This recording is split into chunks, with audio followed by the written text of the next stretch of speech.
Bonjour tout le monde, j'espère que vous allez bien. Aujourd'hui, je vais vous parler d'une fonctionnalité du site web Google Maps que vous connaissez peut-être et je me suis pas mal amusé avec ces derniers temps et j'ai découvert que Google Maps avait une conception un peu étrange de la géométrie par moment et du coup, je voulais vous montrer ça. Alors regardons ici, par exemple, on a une carte de la France et si vous faites un clic droit sur cette carte, vous avez un menu qui apparaît et tout en bas de ce menu, vous avez l'option mesurer une distance et c'est celle-ci qui va nous intéresser.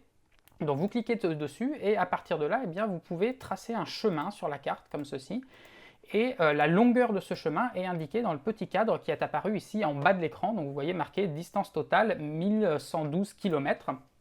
Et si le chemin que vous tracez, vous le faites se refermer, c'est-à-dire que vous venez placer la fin du chemin au même endroit que le début, et dans ce cas-là, Google Maps vous indique aussi sa superficie, sa surface totale. Donc là, par exemple, vous voyez une surface de 182 579 km².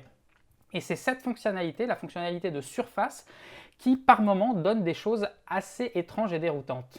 Mais pour comprendre ça, il faut d'abord que je vous avoue quelque chose, c'est qu'à l'école, on ne vous a pas tout dit sur les mesures des figures géométriques. Peut-être que vous avez appris quelques formules d'air classiques, comme par exemple l'aire d'un carré, l'aire d'un triangle, l'aire d'un parallélogramme ou quelques autres, mais il existe en géométrie des figures bien plus subtiles pour lesquelles la notion même de surface est beaucoup plus difficile à définir. Regardez par exemple cette figure qu'on appelle un pentagone étoilé et qui est formée de 5 sommets et qui forme donc une étoile, comme ceci, une étoile à 5 branches. Et là, on peut se demander légitimement quelle est la surface, combien mesure la surface de cette figure géométrique. Alors spontanément, la première chose qu'on peut se dire, c'est bien sa surface, c'est toute la surface qui est hachurée ici, c'est-à-dire tout ce qui est à l'intérieur de l'étoile. Seulement, quand on fait ça, eh bien, en y réfléchissant un peu, on se rend compte qu'il y a une petite subtilité et que cette solution, elle peut paraître pas totalement satisfaisante. Regardez par exemple, je vais tracer une autre étoile comme ceci ici, et regardez le point qui se trouve à l'intérieur ici en plein milieu de l'étoile. Et je vais vous poser une question qui peut sembler assez étrange au début. Est-ce que ce point se trouve à l'intérieur ou à l'extérieur de l'étoile? Alors au début, comme ça, quand on le voit, on se dit, bah il est à l'intérieur, ça se voit bien.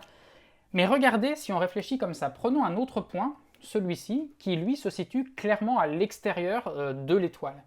Ce point-là, si on le déplace pour l'amener ici, eh bien, en se déplaçant, il a franchi la frontière de l'étoile. Donc une fois qu'il est arrivé à cette position-là, eh bien, ce point-là se trouve clairement à l'intérieur. Et maintenant, ce point, si on le redéplace à nouveau pour le faire venir au centre de l'étoile ici, eh bien, il refranchit une nouvelle fois la frontière de l'étoile. Et donc, si un point se trouve à l'intérieur de l'étoile et qu'il franchit la frontière de l'étoile, légitimement, on peut se dire qu'il se trouve maintenant à l'extérieur. Et donc, d'une certaine manière, la partie centrale n'appartient pas à l'étoile, mais se trouve à l'extérieur de l'étoile. Et puis, comme si ça ne suffisait pas, eh bien, il se trouve qu'en réalité, on peut trouver encore une troisième interprétation à la surface de cette étoile. C'est l'interprétation où on se dit, le point rouge là qu'on a eu précédemment sur la deuxième étoile, eh bien, on peut se dire que quand il franchit une nouvelle fois la frontière, eh bien, plutôt que de sortir de l'étoile, il y rentre une deuxième fois. C'est-à-dire qu'on a un point, c'est un peu contre-intuitif, on a un point qui est à l'intérieur de l'étoile et qui, malgré ça, va re-rentrer à nouveau à l'intérieur de l'étoile. Et donc, quand il se situe au centre, le point rouge, quand il se situe ici, eh bien, il est deux fois à l'intérieur de l'étoile. Et donc, on obtient une autre définition de la surface de l'étoile, où certes, on compte comme dans le premier cas de figure, comme dans la première définition, où on compte toute l'étoile, mais où la surface de la partie centrale va être comptée deux fois. Cette troisième définition, encore une fois, elle peut paraître assez étrange au premier abord, mais finalement, quand on y pense, on peut se dire qu'il y a des situations où ça peut être cohérent de penser comme ça. Et la question que je vous pose maintenant, c'est, selon vous, laquelle de ces trois définitions Google Maps utilise-t-il? Est-ce que c'est la définition numéro 1, est-ce que c'est la numéro 2, ou est-ce que c'est la numéro 3? On va essayer de tracer une figure géométrique en forme de pentagone étoilé sur Google Maps, et on va voir, mais prenez le temps d'y réfléchir un peu par vous-même, éventuellement arrêtez la vidéo et demandez-vous, à votre avis, qu'est-ce que ça va donner? Alors nous voilà revenus dans Google Maps, seulement on va quitter la France parce que comme on veut faire un pentagone étoilé, eh bien il se trouve qu'il y a un bâtiment qui est très pratique pour ceci, et ce bâtiment il se trouve aux États-Unis, à Washington. Il se trouve qu'il y a un bâtiment qui s'appelle le Pentagone, vous le connaissez certainement, c'est le bâtiment qui abrite l'administration de la défense des États-Unis, et donc le voilà, ce Pentagone. Et on va donc prendre nos mesures dessus, donc on fait un clic droit, et on va prendre des distances sur ce pentagone. Alors la première chose qu'on va faire, c'est mesurer la longueur du côté du pentagone. Donc on va prendre la distance de là jusqu'à là. Et là, on peut donc mesurer que le pentagone des États-Unis a un côté qui mesure 277 mètres. Et avec cette donnée, avant même d'aller plus loin tout de suite, on peut déjà commencer à faire nos petits calculs pour voir ce qu'on devrait trouver selon chacune des 3 définitions précédentes. Alors ces calculs, je les ai faits pour vous, je vous les donne comme ça. Si jamais Google Maps utilise la première définition, c'est-à-dire celle où on compte entièrement tout ce qu'il y a à l'intérieur du pentagone, eh bien, on doit trouver une surface qui vaut environ 62 000 mètres carrés. Si jamais c'est la deuxième définition qu'utilise Google Maps, c'est-à-dire celle où on ne compte pas la partie centrale, eh bien on doit trouver environ 43 000 m². Et si jamais c'est la troisième définition, c'est-à-dire la définition dans laquelle on compte 2 fois la partie centrale, eh bien dans ce cas-là, on doit trouver environ 82 000 m². Alors allons-y maintenant, mesurons la surface sur Google Maps du pentagone étoilé. Donc on prend la première diagonale comme ceci, et puis ensuite on va aller jusque là, 4e sommet, et attention, le verdict, on arrive ici, et on constate ici sur la surface totale que Google Maps nous annonce 83 460 m², et donc verdict, c'est la troisième définition qu'utilise Google Maps, c'est-à-dire celle où on compte 2 fois la partie centrale.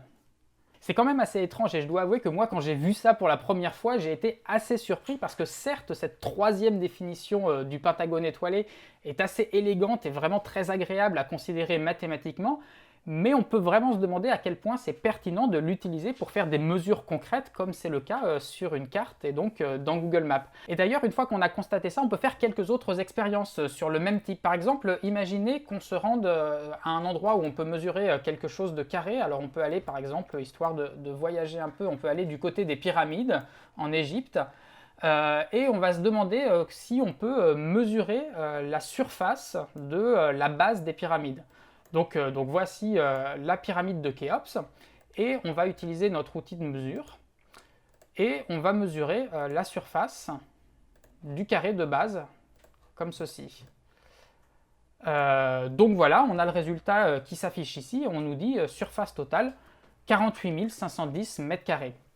Et maintenant on peut se demander qu'est-ce qui se passe si je continue mon chemin et que mon chemin, je lui fais faire 2 fois le tour de la surface. Donc je reprends ici mon point de départ, mon point d'arrivée, et je vais faire un deuxième fois le tour de la pyramide, comme ça en prenant un peu l'extérieur, et en revenant ici. Et là, on constate que nous dit Google Maps, eh bien Google Maps nous dit qu'on est à 99 774 m². Autrement dit, on a doublé la surface. Quand on regarde sur la figure, on a l'impression qu'on a toujours la même surface puisqu'on a juste fait 2 fois le tour du même carré. Mais le simple fait d'avoir fait 2 fois le tour de ce même carré, eh bien, Google Maps nous compte 2 fois la surface. Et alors si on pousse l'expérience un peu plus loin, on peut se demander qu'est-ce qui se passe si je recommence exactement de la même manière, c'est-à-dire que je mesure en faisant un tour complet de la pyramide comme ceci, mais que maintenant je vais faire un deuxième tour, mais le deuxième tour je vais le faire dans l'autre sens. Je vais tourner, je vais revenir sur mes pas et je vais tourner dans l'autre sens. Donc je fais ceci. Et cette fois, eh bien, vous constatez que cette fois ça n'a pas doublé, mais au contraire on a un résultat qui est beaucoup plus petit que le premier résultat auquel on s'attendait. Tout à l'heure on était environ à 48 000 m², et là maintenant on n'est plus qu'à 2760 m², donc d'une certaine manière, on est sur une toute petite surface. Et ça, finalement, ça se comprend assez simplement parce que qu'a calculé Google Maps dans ce cas de figure précis, eh bien, il n'a pas mesuré la surface de la base de la pyramide, mais simplement la surface de la petite bande qu'on a entourée autour de la pyramide. Vous voyez là, ici, autour de la pyramide, si on zoome, eh bien, on a fait une petite bande. Et en fait, c'est cette surface-là qui est comprise à l'intérieur du chemin qu'on a tracé. Et donc, à partir de ça, on peut en déduire la règle de fonctionnement du calcul des surfaces sur Google Maps, qui est que si on fait plusieurs tours d'une surface en tournant toujours dans le même sens, eh bien cette surface sera comptée autant de fois que le nombre de tours qu'on a fait. Et si jamais on se met à un moment donné à tourner dans l'autre sens, eh bien cette fois, pour chaque tour qui va être fait dans le sens contraire, la surface sera retranchée. Et alors là, vous imaginez bien que j'ai voulu creuser un petit peu plus loin, et c'est là que je suis tombé sur ce qui me semble être la propriété la plus étrange des aires sous Google Maps, c'est qu'est-ce qu'il se passe si on fait le tour de 2 aires différentes, mais l'une où l'on tourne dans un sens et l'une où l'on tourne dans l'autre. Regardez par exemple ce qui se passe. Alors on va changer d'endroit un petit peu, on va aller, disons, aller du côté de Pékin par exemple.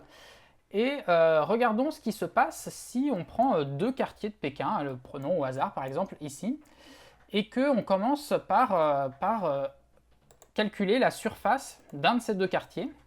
Donc par exemple comme ceci. Donc là on voit que ce quartier il fait 1,28 km² et que maintenant on va enchaîner le tour qu'on a fait avec un autre tour d'un autre quartier, mais en tournant dans l'autre sens. Vous voyez que là, on a tourné dans le sens inverse des aiguilles d'une montre. Et là, maintenant, on va entourer un autre quartier, mais en allant dans le sens des aiguilles d'une montre, donc en faisant quelque chose comme ça, par exemple.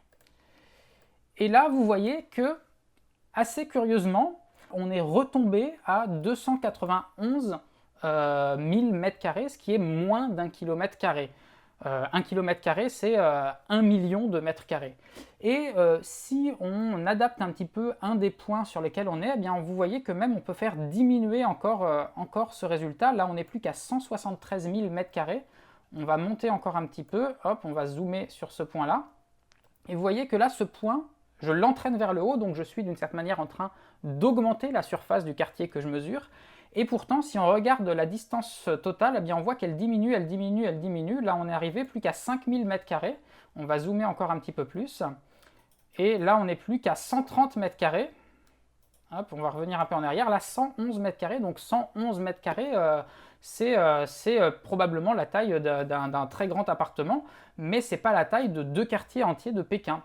Et alors, avec ce qu'on a vu avant, on comprend comment fonctionne Google Maps ici. Eh bien, Google Maps, tout simplement, s'est dit, puisque les deux quartiers ne sont pas entourés dans le même sens, eh bien, ils ne sont pas comptés de la même manière. Il y en a un qui est compté dans un sens et un qui est compté dans l'autre. Et donc, d'une certaine manière, les deux surfaces des deux quartiers qu'on a entourés ici, eh bien, ont été soustraites. Et alors, je dois vous avouer que cette propriété de mesure des surfaces dans Google Maps me déconcerte un peu parce que mathématiquement, cette méthode qui consiste à dire que les aires ne sont pas comptées dans le même sens selon le sens dans lequel on tourne, eh bien, je trouve ça très joli, c'est vraiment magnifique. Le fait, par exemple, que sur le pentagone étoilé tout à l'heure, on peut compter deux fois la surface centrale, eh bien, c'est quelque chose qui est assez élégant mathématiquement dans la théorie. Et il existe des tas de configurations, des tas de théories en mathématiques où ça peut être utile de compter des aires de façon positive ou négative et où c'est vraiment pertinent de faire ça. Seulement, il y a les mathématiques d'un côté et puis il y a le monde réel de l'autre. C'est comme si je vous disais, par exemple, imaginez un commerçant qui a un stock de 7 tablettes de chocolat et qui, à la fin de la journée, se rend compte qu'il en a vendu 10. Eh bien, mathématiquement, il pourrait dire « Ah, si j'en avais 7 et que j'en ai vendu 10, eh bien, il m'en reste moins 3 dans mon stock. » Mais on comprend bien que là, c'est pas très cohérent avec la réalité du monde physique. En réalité, il y a juste un bug dans son système informatique où il a mal compté le nombre de tablettes qu'il a vendues, mais on ne peut pas dire qu'il reste moins 3 tablettes de chocolat dans son stock. Et de la même manière, ici, eh bien, d'accord, mathématiquement, c'est très élégant de calculer des surfaces de façon positive, négative, selon le sens dans lequel on tourne, mais est-ce que sur Google Maps, qui est une application, un site sur lequel on mesure des surfaces réelles sur la surface de la Terre, c'est bien pertinent d'utiliser cette théorie-là ici et de compter certaines aires en positif et certaines aires en négatif. En tout cas, moi, ça me trouble pas mal. Je ne sais pas quel est votre avis. N'hésitez pas à me dire ce que vous en pensez en commentaire, à en discuter entre vous, me dire si ça vous paraît cohérent ou pas. Je vous laisse là-dessus et discutez-en en commentaire. Je lirai vos réponses. Et je vous dis à bientôt pour de nouvelles vidéos mathématiques. Ciao!